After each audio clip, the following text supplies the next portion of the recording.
شہلا میری class fellow تھی. ہم دوسری جماعت میں ساتھ پڑھتے تھے. وہ غریب ماں باپ کی بیٹی تھی. اس کے ابو چھوٹی سی دکان چلاتے تھے. یہ دکان انہوں نے اپنے گھر میں بیٹھک میں کھول رکھی تھی. وہ بیمار پڑ گئے تو یہ دکان بند ہو گئی. بیماری ایک عذاب ہوتی ہے. یہ غربت سے بھی بڑا عذاب ہے. خدا کسی کو بیماری نہ دے. باپ کی علالت سے گھر میں فاقے ہونے لگے. ان دنوں شہلا کی عمر بمشکل 11 برس تھی. ہم اکٹھے اسکول آتی جاتی تھیں. ایک دن اس نے اچانک اسکول آنا ترک کر دیا. وجہ معلوم کرنے میں امی کے ہمراہ ان کے گھر گئی. پتہ چلا کہ اس کی شادی ہو رہی ہے. امی نے سنا تو دانتوں تلے انگلی دبا لی. وہ کہنے لگیں، خدا کی پناہ، یہ غربت کیسی بری بلا ہے. جب بس نہیں چلتا تو معصوم لڑکیاں اس کی بھینٹ چڑھا دی جاتی ہیں. صالح محمد شہلا کے ابو کے کزن کا بیٹا تھا. اس کی چچا کمال دین سے دوستی بھی تھی، جس کی وجہ سے خیریت پوچھنے اکثر ان کے پاس آ جاتا تھا. یہ شخص رحم دل تھا اور اچھے دل کا مالک تھا. چچا کمال کی بیماری میں ان کی کافی مدد کی. علاج معالجہ بھی کروایا. دور کا رشتہ دار تھا. خواتین پردہ نہ کرتی تھیں. شہلا تو کمسن تھی. وہ یوں بھی پردہ نہ کرتے اور بے دھڑک سامنے آ جاتی. اس شخص کی عمر 40 برس تھی اور کھالوں کا کاروبار تھا جو اچھا جا رہا تھا. بیوی فوت ہو چکی تھی. ایک بیٹی تھی جو بیاہی جا چکی تھی. صالح محمد کی صحت قابل رشک تھی. 40 سال کا ہونے کے باوجود وہ 25 کا لگتا تھا. قد لمبا تھا. شکل صورت بھی اچھی تھی. دوسری شادی کے لیے کافی کوشش کی مگر موزوں رشتہ نہ ملا. جانے کیسے اس کے دماغ میں یہ بات آ گئی کہ شہلا جیسی کمسن لڑکی اس کے لیے موزوں رہے گی. اس کنبے کی غربت پر بھی اس کا دل کڑ رہا تھا. سوچا اگر یہاں رشتہ طے ہو جائے تو معقول مدد بطور داماد کر سکے گا اور یہ لوگ فاقوں سے بچ جائیں گے. شہلا کے 5 بہن بھائی تھے. یہ سب سے بڑی بیٹی تھی. صالح محمد اپنی ماں کو لے آیا جس نے چچا کمال سے بات کی اور واضح یوں کہہ دیا کہ تمہارے کنبے کو میرے بیٹے جیسے داماد کی سخت ضرورت ہے جو ان سب کو سنبھال لے، ورنہ تم خود تو ٹی بی جیسے موذی مرض میں مبتلا ہو اور بستر مرگ پر ہو. آج ہو کل نہیں ہوگے. تمہاری 4 بیٹیوں اور ایک بیٹے کا کیا بنے گا؟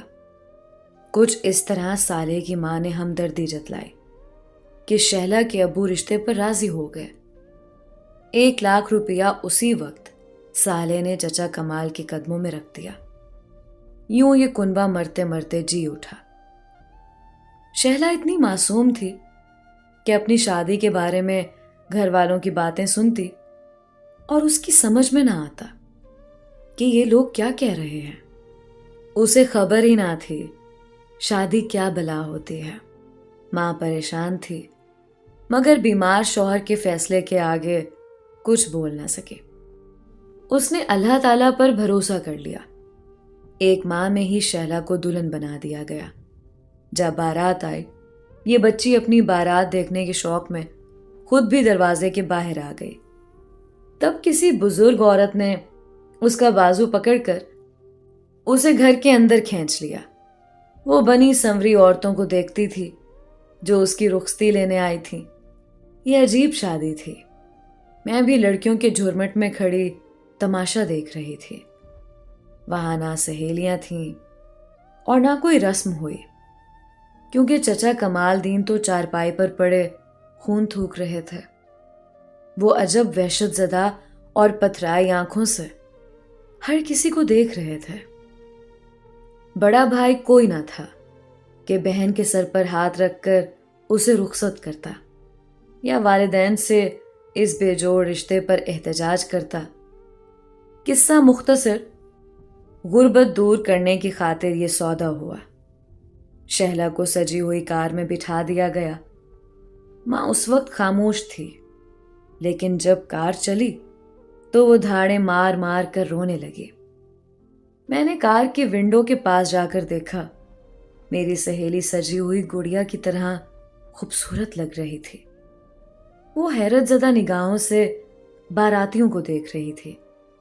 تب ہی اس کی نظر روتی ہوئی ماں اور بہنوں پر پڑی تو وہ بھی رونے لگی۔ دولہا باپ جیسا شفیق پاس ہی بیٹھا تھا اور اس کے آنسو اپنے رومال سے صاف کر رہا تھا۔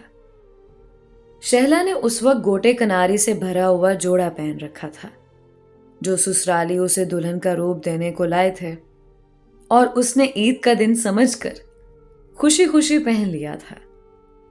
آہستہ آہستہ رینگتی ہوئی کار گلی کا موڑ مڑتے ہی نگاہوں سے اوجھل ہو گئی۔ اب خالہ سلیمہ کے دل پر آری چلی اور وہ فرش پر گر پڑی۔ تب ہی امی نے دوڑ کر ان کو سہارا دیا، بازو سے پکڑ کر کمرے میں جا لٹایا۔ کئی دن تک خالہ بستر سے نہ اٹھی۔ اماں ہی گھر سے کھانا پکا کر لے جاتی اور ان سب کو کھلاتی۔ ذرا حواس میں آئیں تو بتایا کہ سالے میاں ان کو 3 لاکھ روپیہ نقد کاروبار کے لیے دے گئے ہیں اور ان کی بیٹی کا حق مہر وہ الگ دیں گے، یعنی بیٹی کی شادی کی خوشی رچا کر انہوں نے اس معصوم کو بیچا تھا، کیونکہ 3 لاکھ روپیہ اس زمانے میں بہت بڑی رقم ہوتی تھی۔ بارات کے ساتھ شہلا کی خالہ گئی تھی۔ اس نے آ کر بتایا کہ جب کار سالے کے گھر پہنچی تو سارے رشتہ دار قربانی کے اس بکرے کی استقبال میں لگ گئے۔ وہ کار پر پھول پتیاں نچھاور کر رہے تھے اور پٹاخے چلا رہے تھے۔ مکان کافی بڑا اور کشادہ تھا۔ سامنے باغ تھا۔ دولہا دلہن کا کمرہ کمال محنت سے سجایا تھا۔ بچی پھولوں کی سیج پر بیٹھی ہر ایک کو بھولپن سے دیکھتی تھی۔ تبھی سالے کی بہن اس کے پاس بیٹھ گئی اور سمجھانے لگی، دیکھو یہ کمرہ تمہارا ہے، یہ چیزیں، قالین، سنگھار میز سب تمہارے لیے ہیں۔ کار بھی ہے جس پر تم روز سیر کرو گی، اپنی امی کے پاس جاؤ گی نا۔ ماں کا ذکر آتے ہی شہلا بے چین ہو گئی۔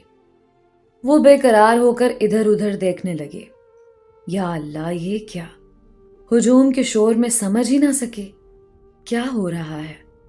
کار میں بیٹھ کر کدھر آ گئی ہے؟ چھوٹے بہن بھائی چھوڑ، بیمار ابا سے اوجھل، پیار کرنے والی ماں سے دور، سوچیں اس کو پریشان کرنے لگیں۔ وہ ادھر ادھر دیکھتی، اپنوں کو ڈھونڈتی، یکدم پھولوں کی سیج سے اٹھنے لگے۔ نند نے بازو سے پکڑ کر دوبارہ سیج پر بٹھا دیا اور جیٹھانی اسے سر پر دوپٹہ اڑاتے ہوئے بولی، گھبراؤ نہیں، رونا نہیں، ہم تمہارے ہیں، گھر والوں کو یاد نہیں کرنا، وہ کل آ جائیں گے، بس آج کا دن نہیں آ سکتے۔ وہ پھر نہیں گئی، ادھر ادھر دیکھنے لگی، کمرے کی ہر شے کو گھورنے لگی۔ جب سہیلیوں کے گھر جاتی تھی یہ سب چیزیں دکھتی تھیں، سوچتی تھی کہ کہاں سے آ جاتی ہیں یہ چیزیں، ان کے گھروں میں اور میرے گھر میں کیوں نہیں؟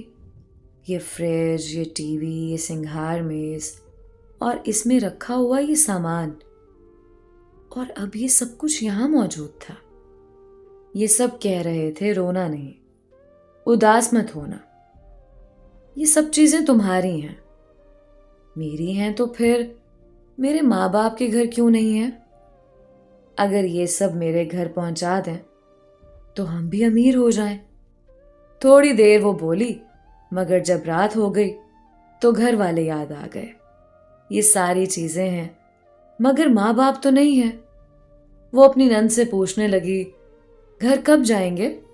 مجھے اماں کے پاس جانا ہے۔ ضد کرنے لگی، نہیں ابھی چلو، میں یہاں نہیں سوؤں گی، واپس گھر جاؤں گی۔ سالے محمد کی بہن کا دل بھر آیا۔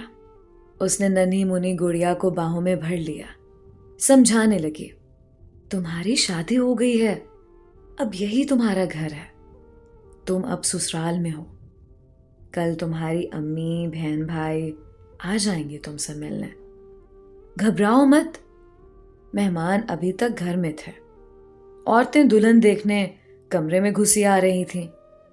نند تب جلدی سے اس کا گھونگھٹ ڈالنے لگتی اور پرس ہاتھ میں دے کر کان میں کہتی، سر جھکا کر بیٹھو۔ معصومیت غضب ڈھا رہی تھی۔ جو عورت دیکھتی دل تھام کر کہتی، ہائے اللہ، اتنا ظلم۔ رات کے 10 بج گئے۔ شہلا پر تھکن سے غنودگی طاری ہونے لگی۔ تب اس کی ناند اور جیٹھانی نے عورتوں کو کمرے سے باہر دھکیل دیا اور دولہا اندر آ گیا۔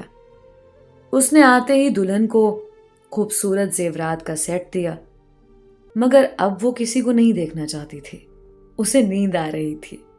بستر پر لیٹتے ہی سو گئی۔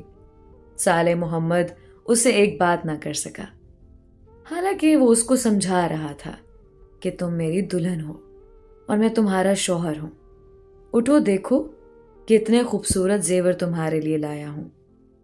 وہ سو چکی تھی۔ سوتی ہوئی بچی پر صالح کو رحم بھی آیا اور پیار بھی۔ اس نے ماں سے کہا، اماں تم اس کے پاس سوئے رہو، میں بیٹھک میں سو جاتا ہوں۔ اگلے دن اٹھتے ہی اس نے ادھر ادھر جھانکا، پھر ماں کو پکارنے لگی۔ تبھی ساس نے سمجھایا، بیٹی یہ تیرا گھر ہے، ماں بھی آتی ہوگی، مگر وہ اپنے گھر سے آئے گی تیرے گھر تجھ سے ملنے، اور ماں کا گھر تیرا گھر نہیں ہے۔ مجھے کچھ نہیں پتا۔ اس نے ساس کا ہاتھ جھٹکا اور پھر ماں کو پکارنے لگی۔ تب نند نے آ کر اس کو بہلایا اور ناشتہ اپنے ہاتھ سے کرایا، پھر نہلا دھلا کر سجا دیا، دوبارہ دلہن بنا کر بٹھا دیا۔ دوپہر کے بعد ہم تم کو سیر کرانے لے جائیں گے، صالح تم کو بازار لے جائے گا، جو شے تمہارا دل چاہے خرید لینا، اور پھر کار پر اپنی ماں کے گھر چلی جانا، ٹھیک ہے؟ ہاں۔ اس نے اس بات میں سر ہلا دیا، جیسے سب کچھ اس کی سمجھ میں آ گیا ہو۔ ماں اور بہن نے صالح کو سمجھایا کہ یہ بہت کم عمر ہے، کچھ دن اس کو بالکل تنگ نہ کرنا، بلکہ جو کہے وہی کرنا۔ ہم سب اکٹھے گھومنے پھرنے جائیں گے تاکہ شہلا ہم سے مانوس ہو جائے۔ اب وہ روز شام کو کار پر سیر کرنے جاتے، شہلا کو چیزیں خرید کر دیتے، تحفے لاتے۔ وہ بچی تھی، خوش ہوتی تھی ان باتوں سے۔ انہوں نے اس پر کوئی دباؤ نہ ڈالا۔ رات کو ساس اپنے پاس سلاتی تھی، دن کو نندیں ہاتھوں میں ہاتھ لیے رکھتی تھیں۔ یوں رفتہ رفتہ خوف و اجنبیت دور ہو گئی۔ وہ اس کو ہر دوسرے تیسرے دن میکے بھی لیے جاتے تھے۔ 4-5 گھنٹے بہن بھائیوں میں رہ کر آتی تو خوش رہتی۔ وقت دھیرے دھیرے آگے سے رکھنے لگا۔ یہ اچھے لوگ تھے۔ انہوں نے ننھی منھی شہلا کو اتنے پیار سے رکھا کہ وہ گھر والوں کو بھول گئی، اور اس کو سمجھ میں آتا گیا کہ شوہر اور بیوی میں کیا رشتہ ہوتا ہے اور سسرالی کون لوگ ہوتے ہیں۔ صالح اس کا اتنا خیال رکھتا کہ وہ اسے پیار کرنے لگی۔ لوگوں نے بہت باتیں کی، اس ظلم کے بارے میں کانوں کو ہاتھ لگاتے، مگر شہلا کے ماں باپ خوش تھے۔ ان کے تمام خدشات مٹ گئے تھے۔ صالح امیر آدمی تھا، ان کا خیال تھا اس طرح ان کی بیٹی کی قسمت چمک گئی تھی۔ وہ اپنے سسرال کے ہر فرد کے لیے فرشتہ رحمت بن گیا۔ سسر کا علاج کرایا، برادر نسبتی کو دکان کھول کر دی، اور سسر کے باقی بچوں کو اسکول میں داخل کرایا۔ اس مردہ کنبے میں اس کے پیسے نے جان ڈال دی تھی۔ یہ عجیب کہانی تھی۔ عمر رسیدہ شوہر کو کم سن بیوی اتنا چاہتی تھی کہ زمانہ حیرت زدہ تھا۔ کوئی شہلا کی خاوند کو عمر رسیدہ کہتا تو یہ اس پر چیخ پڑتی تھی۔ خدا نے شادی کے 6 سال پہلے بچے سے بھی نواز دیا، پھر تو اوپر تلے وہ 4 بچوں کی ماں بن گئی۔ بچوں کو دادی اور پھوپھی نے پالا، کیونکہ وہ بچوں کو اٹھاتی تھی تو ان کی ماں نہیں لگتی تھی۔ میں شہلا سے ملنے گئی تو وہ بہت خوش تھی۔ شوہر بڑی عمر کا تھا، مگر وہ اسے بہت چاہتی تھی، کیونکہ اس نے شہلا کے گھر والوں کے لیے بہت کچھ کیا تھا، انہیں فاقوں اور بیماریوں سے بچایا تھا، ان کو نئی زندگی دی تھی۔ شہلا اپنے خاوند کا ہر حکم مانتی تھی اور دل و جان سے خدمت کرتی تھی، شوہر کے بغیر ایک پل نہیں رہ سکتی تھی۔ میں اسے پھولے نہ سماتے دیکھ کر حیران رہ گئی۔ خوبصورت تو تھی ہی، عیش و آرام کی زندگی نے اسے اور حسین بنا دیا تھا۔ 4 بچوں کی ماں لگتی نہ تھی، وقت گزرتے دیر نہیں لگتی۔ شہلا کی شادی کو 20 برس ہو چکے تھے، وہ 28 برس کی ہو گئی تھی اور اب بھرپور جوان عورت تھی۔ اس پر جوانی کے ساتھ جوبن اور روپ تو اب آیا تھا، لیکن اس کا شوہر ان دنوں کچھ بیمار رہنے لگا تھا۔ 60 سال کی عمر میں بھی وہ عمر رسیدہ نہیں لگتا تھا، مگر سستی و عزم ہلال اس کی ڈھلتی عمر کی چغلی کھا رہے تھے۔ اچانک ایک روز وہ ہو گیا جس کا کسی نے سوچا بھی نہ تھا۔ ایک روز وہ رات کا کھانا کھا کر بستر پر دراز ہوا تو نیند میں موت نے گلے سے لگا لیا۔ جانے شب کے کون سے پہر دل کا دورہ پڑا اور صالح محمد وفات پا گیا۔ صبح جب حسب معمول بیدار نہ ہوا تو شہلا نے جگایا کہ اٹھیے، فجر کی نماز کا وقت نکلا جاتا ہے، مگر صالح اس دنیا میں ہوتا تو جواب دیتا۔ شہلا نے شوہر کا جواب نہ پا کر کئی بار اسے پکارا، ہر پکار کے بعد خاموشی تھی۔ دل دہل گیا اور پھر معاملہ سمجھ میں آتے ہی وہ چیخ مار کر بے ہوش ہو گئی۔ شوہر کی میت کو رشتہ داروں نے سنبھالا، جبکہ شہلا کو ہسپتال لے گئے، جہاں ایک دن کومے کی حالت میں رہ کر وہ فوت ہو گئی۔ کسی کو یقین نہیں آتا تھا کہ 32 برس چھوٹی شہلا اپنے شوہر صالح محمد سے اس قدر والہانہ پیار کرتی تھی کہ وہ اس کی وفات کا صدمہ بھی برداشت نہ کر سکی اور خالق کے حقیقی سے جا ملی۔ دونوں ساتھ ساتھ لحد میں چلے گئے۔ اتنی رفاقت، ایسا پیار کبھی کسی نے نہ دیکھا ہوگا۔ مرنے کے بعد بھی ساتھ نبھا رہے تھے۔ 2 جنازے آگے پیچھے دنیا سے گئے تو ہر آنکھ اشک بار تھی۔ ایک بچی سے عورت بنی تھی، پھر 20 برس کی رفاقت سے وہ اس کی دوست، غم گسار اور جیون ساتھی بھی بن چکی تھی۔ اس کے بچوں کی ماں تھی، اپنے سسرال کی آنکھوں کا تارا اور ساس نندوں کی چہیتی تھی۔ میری سہیلی میں کتنی خوبیاں تھیں، گنوانے بیٹھوں تو گنوا نہیں سکتے۔ یہ کچھ پرانے وقتوں کی باتیں ہیں، آج تو شادیاں کھیل اور طلاقیں عام بات ہے۔ برسوں پرانے لوگ کیسی انہونی نبھا جاتے تھے کہ آج سوچو تو حیرت ہوتی ہے۔ ان دنوں شادی کے بندھن کو وہ اہمیت نہیں دی جاتے اور شادی کو وہ ایک معمولی رشتہ گردانا جاتا ہے۔ معمولی بات پر علیحدگی اور طلاق کے کیس عام ہیں۔ میاں بیوی اس قدر نازک مزاج ہو گئے ہیں کہ میاں خراٹے لے یا بیوی پالتو جانور رکھ لے تو اس بات پر طلاق ہو جاتی ہے۔ عمروں کا فرق تو بڑی بات ہے، رنگت کے فرق پر جیون ساتھی کو خدا حافظ کہتے نہیں جھجکتے۔ شہلا نے تو خود سے 20 برس بڑے شخص کے ساتھ زندگی کے 20 برس ایسے گزارے تھے جیسے کوئی جنت میں زندگی گزارتا ہے، مگر جس طرح شہلا نے سمجھوتا کیا اور زندگی ہنس کر گزاری، اس پر دنیا حیرت میں تھی۔ دنیا میں ایسی عورتیں بہت ہیں جن کے صبر اور تدبر کی مثال نہیں ملتی۔